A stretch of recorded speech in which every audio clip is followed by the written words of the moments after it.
In wartime, the security level slightly drops since it's more important to recruit more sources than performing the perfect clandestine operations. At the same time, it won't cause a diplomatic incident if a spy gets captured, because it's active war. This has another perspective too, that intel agencies do not have as much time as usual to properly assess, develop and train the assets they recruit, something that opens room for innovation in Tradecraft. This is our last Tradecraft Sunday episode for this year, and we'll look at several cases from Ukraine demonstrating how Russian intelligence teaches their agents to use their mobile phones to set up observation posts or OPs. Welcome to Tradecraft Sunday.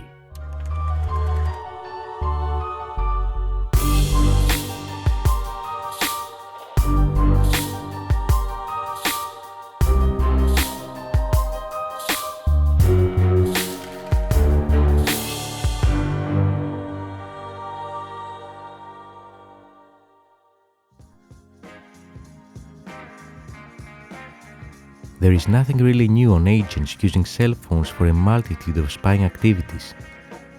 After all, those small little gadgets are the best spying tool in existence, at least at the time of this video. But Russian intelligence services did something that we haven't seen before, a new kind of tradecraft using cell phones. One of the earliest documented cases we could find was this, from August 29, 2024. SBU, that's the Security Service of Ukraine, basically the domestic spy agency, stated in their announcement, as a result of a special operation in the capital region, a senior agent, resident of the main directorate of the General Staff of the Armed Forces of the Russian Federation, better known as GRU, and one of his accomplices were detained. The detainees turned out to be two residents of the Kyiv region who started working for the Russian intelligence service for money. At the behest of the occupiers, the perpetrators corrected missile and drone strikes of the Russian Federation and prepared to set fire to power stations and service cars of the armed forces. To carry out the tasks, the attackers set up an observation post in a rented apartment in a Kyiv high-rise building with a view of potential targets, assets of critical infrastructure. In this apartment, the agents installed video cameras with a remote access program that allowed the GRU to monitor the streets of Kyiv online. In this way, the enemy hoped to record the effects of airstrikes on the city and identify the fire positions of the anti-aircraft defense in order to adjust new attacks. With a similar task, the sabotage group went to Poltava and Kharkiv. There they first conducted reconnaissance near energy facilities, and then they planned to create their own cells in both cities. For this, they tried to recruit local residents who were looking for easy money. The relevant announcements were posted by the persons involved in Telegram channels controlled by the intelligence services of the Russian Federation. Another task for the new members of the Russian agency was to attack official cars of TCC employees and power transformers in 3 regions of Ukraine.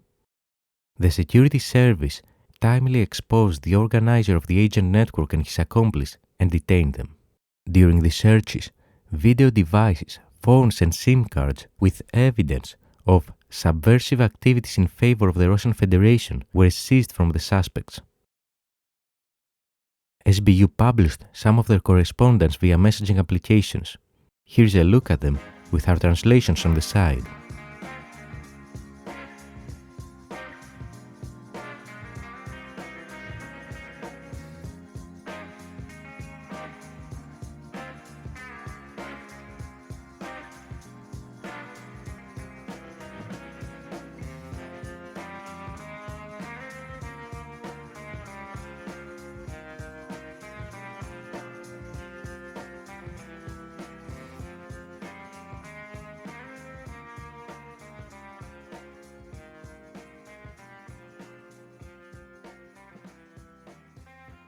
But SBU also published this, showing this new tradecraft for setting up OPs so that Russia's GRU could have constant surveillance of their target locations. So in this case, we can assume that GRU started by giving them some simple tasks first to assess and develop them, and gradually moved to this one which included renting an apartment in the capital of Ukraine and turning it into a clandestine OP. Since then, there have been many more documented cases where this method was employed, including for other mission sets. For example, moving to September 9, 2024, we have this SBU announcement saying that the security service detained an agent of the Russian military intelligence, better known as GRU, in Kyiv. The perpetrator adjusted missile and drone strikes on the city and committed arson at the facilities of Ukrainian railways. The enemy's priority targets were power plants, power line support infrastructure, and power equipment at railway junctions. The detainee turned out to be a resident of Kharkiv. To recruit him, the Russian intelligence service used one of the Telegram channels, one of which the man was looking for offers of easy earnings. On the instructions of Russian intelligence, the agent arrived in Kyiv, where he rented an apartment in a high-rise building with a view at a local TPP. In the rented apartment, the person involved installed a video camera with a remote access program, which allowed the occupants to monitor the energy facility in real-time mode. According to the same instructions, the traitor equipped an observation post in another rented apartment near the capital.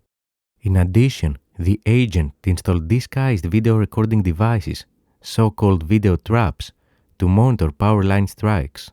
In this way, the aggressor planned to record the consequences of new airstrikes in the Kyiv region and at the same time identify the locations of anti-aircraft defenses, tracking the launch sites of missiles on video. After preparing observation posts, the agent turned to Kharkiv under the guise of visiting his parents, but in reality to set fire to a relay cabinet on a strategic railway line. The counterintelligence of the security service documented every step of the person involved, and at the final stage of the special operation, detained him in one of the rented apartments in Kyiv. At that time, the attacker was setting up a new video camera for online recording of air attacks on the city.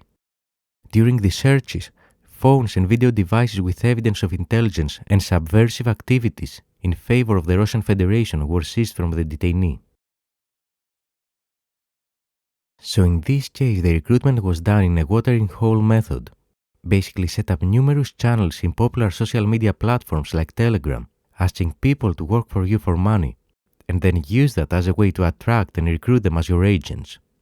Just like in the August case, we have another OP setup using the same method so that GRU could have real-time surveillance of the power station they wanted to target. But also this, what SBU called a video trap. This box full of power banks was disguised as trash, but it was placed there, as SBU called it, to video trap and monitor the effectiveness of Russian strikes. In the Western world, this is called BDA, or Battle Damage Assessment, and it's the documentation of the before and after of any strike mission for a wide variety of reasons, such as to ensure the effectiveness, to discover any flaws or issues, to have evidence in case they are needed, and many other reasons. So apart from the OP using cell phones, in this case we saw Russia's GRU asking their agents to use a portable version of that setup for BDA intelligence collection. Before we move to our next case, you might wonder, why so much focus on power stations and energy facilities? The Austrian military has explained that best in their occasional public briefings of the situation in the Russia-Ukraine war. Here is what Colonel Markus Reisner of the Austrian military said about it in October 2024 in one of those briefings. The strategic objective is still the same. It is the aim of Russia to destroy the critical infrastructure of Ukraine by their means, which means they can actually use their long-range bombers, Iranian drones, cruise missiles, and ballistic missiles. When you have a look on what happened in September and August, then you can see that pretty much in September, every night there was an attack against the critical infrastructure of the Ukrainian side. And that brings Ukraine already to the edge, because we can already say that about 80% of the critical infrastructure is either damaged or even destroyed. Alright, back to our focus. We saw cell phones used for OPs and BDAs. Next we have this case from October 9th, 2024, when SBU announced that the SBU detained an FSB adjuster who was recruited through dating sites. Counterintelligence of the security service detained an FSB informant who was active in Donetsk region and Sumy. The attackers scouted the locations of the defense forces and corrected the airstrikes of the Russians. The enemy was most interested in the coordinates of the Ukrainian troops on one of the hottest areas of the front, Pokrovsk. According to the case file, a 23-year-old resident of Pokrovsk turned out to be an enemy agent. FSB recruited him through the so-called honey trap when the young man was looking for a partner on dating sites. A representative of the Russian intelligence service approached the suspect and offered to get to know him closer. Subsequently, she sent the young man to go around the area in Pokrovsk region where he secretly recorded the positions of the defense forces. The figure also reported to the occupiers about the consequences of the enemy airstrikes on the city. After intelligence forays near the Eastern Front, the FSB seconded its informant to Sumy Oblast to monitor the work of the Ukrainian air defense forces on the border with Russia. To carry out the enemy task, the attacker rented an apartment in the regional center and equipped an observation post in it. On the windows of the house, he installed a mobile phone with additional power supply, which carried out an online broadcast of airstrikes on the city for the FSB.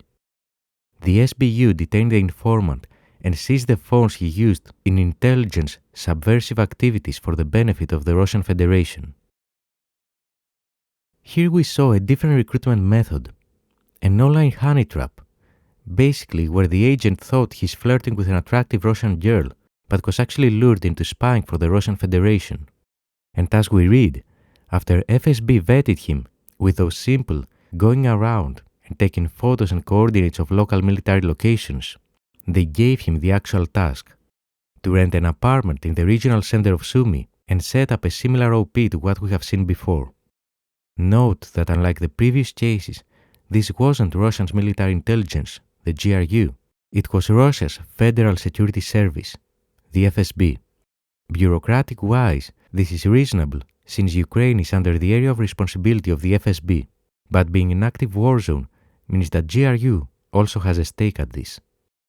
Despite that, this also tells us that GRU and FSB are sharing their tradecraft, since, if we exclude the recruitment, it was the exact same playbook. And there are more. A few days later, on October 14th, 2024, SBU stated that the SBU detained Russian agents who were conducting online corrections of missile strikes in Ukraine. The security service detained 2 more agents of the Russian intelligence services who were correcting enemy fire in Poltava and Sumy regions. The agents installed hidden cameras near required sites. This allowed the occupiers to monitor the consequences of strikes online, as well as to adjust follow-up strikes or plan new attacks. The main targets of the Russians were military airfields of the armed forces of Ukraine, power plants, and energy-generating enterprises. According to the case material, at first the agents found the necessary sites and then installed and disguised mobile phones that carried out online broadcasting in front of them. For uninterrupted operation of the devices for a long time, external batteries were connected to them. Counterintelligence of SBU gradually documented the subversive activities of the agents and caught them red-handed when they installed a spy device near a military facility. According to the investigation, both persons involved were recruited by the occupiers in the summer of this year, when they were looking for quick earnings on Telegram channels. That was another case of using this new tradecraft for BDA on military airfields and energy facilities that the Russian military was targeting. A more recent case is this, from October 22nd, 2024. It says, the security service detained 2 FSB agents who were directing missiles at 5 regions of Ukraine. The perpetrators were a 27-year-old recidivist, a former drug dealer from Kramatorsk, as well as his 34-year-old roommate. Together they were looking for quick money in Telegram channels, where an FSB representative came to them and offered money in exchange for cooperation. On his instructions, the agents traveled around the regions as a family couple, collecting coordinates for missile, bomb and drone attacks of the Russian Federation. Additionally, during airstrikes of the aggressor, the participants were supposed to track the geolocations of air defense systems and in case of strikes, clarify their consequences. As the investigation established, when moving to different cities of Ukraine, the agents rented apartments with a view of potential targets. After settling in, they installed mobile phones with additional power supplies in the windows of the apartments, with broadcast images for the residents online. The security service exposed the agents in advance, documented their crimes and detained them at the residence in Kramatorsk, where they returned to continue their work for the enemy. Also, during this special operation, all the mobile phones that the perpetrators installed in observation posts in various regions of Ukraine were seized. This was an FSB operation, but here they took it to a whole new level, since, as SBU stated, they were moving to a city, renting an apartment with a view to the target of the Russian military, setting up their OP as explained in this video, and then moving to the next city. Actually, this photo says a lot just on the amount of equipment they needed.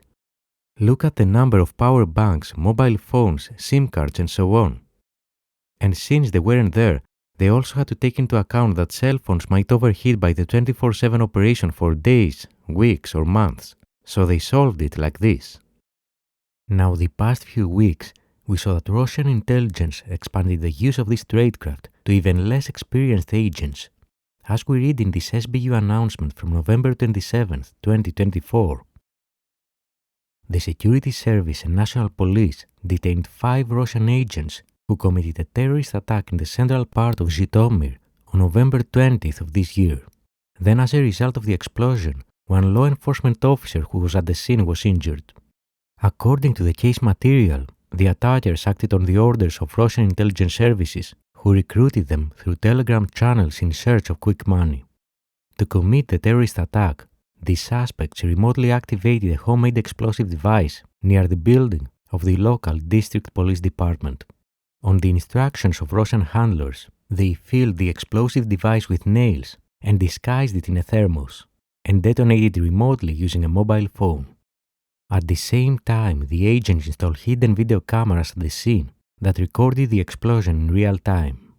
All 5 terrorists, who acted separately from each other, were detained on the trail as a result of a special operation in the regional center. Among them is a 46-year-old Kharkiv resident who have served 2 sentences for robbery. On the instructions of the occupiers, the recidivist bought components for explosives which he hid in a previously agreed upon cache. Then hostile tasks were carried out by residents of Zhytomyr, aged 15, 16, 18, and 20 years old. 2 of them took these components from the cache and, according to the diagrams provided to them, made an explosive device in a rented apartment. 2 other accomplices installed video cameras near the state institution, planted the explosives, and set it off. During searches, components of an explosive device, SIM cards, and mobile phones with evidence of the crime were seized from the detainees. And here is how they disguised this phone to covertly film the sabotage operation.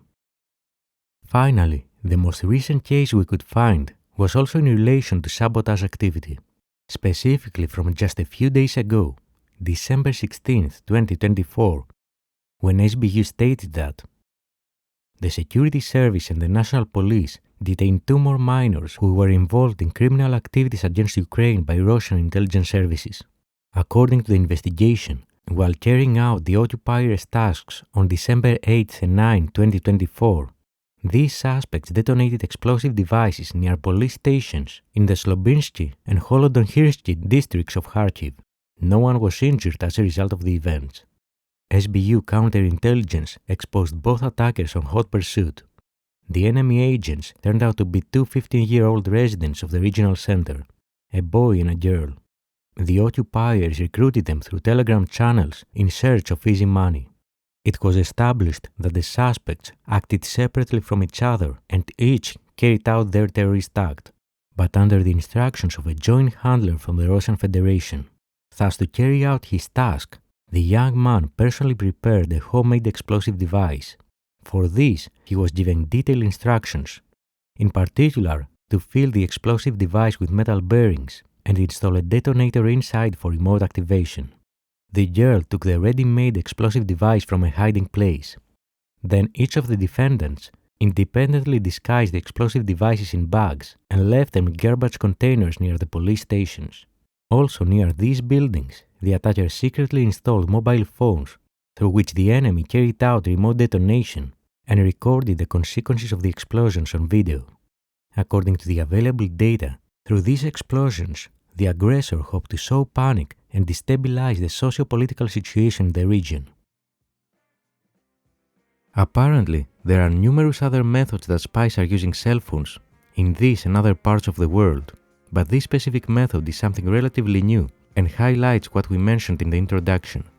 Due to the pace of operations and constant need for more assets, Russian intelligence seems to have a wide net on its recruitment efforts, but that also implies they need to have extremely simple ways to train and get value out of those agents. In today's era, what's simpler than asking someone to use their smartphone? Furthermore, this method doesn't necessarily emit any obvious espionage signals, unlike using specialized equipment, radio devices and so on, making its detection significantly harder from the SIGINT side. The latter is almost certainly the reason why Russian spy agencies continue to use this technique even after it was uncovered to SBU. It's this kind of tradecraft that even when you know, even when you have seen it, it doesn't mean you can detect it or prevent it. Any person with a mobile phone could do it at any point, and many might have such setups for legitimate purposes too, meaning this method is like hiding in plain sight. It's a tradecraft example showing how the pressure of wartime intelligence operations, combined with modern technology and some innovative thinking, results in simple yet effective new spying capabilities that clearly show us how nothing is as it seems.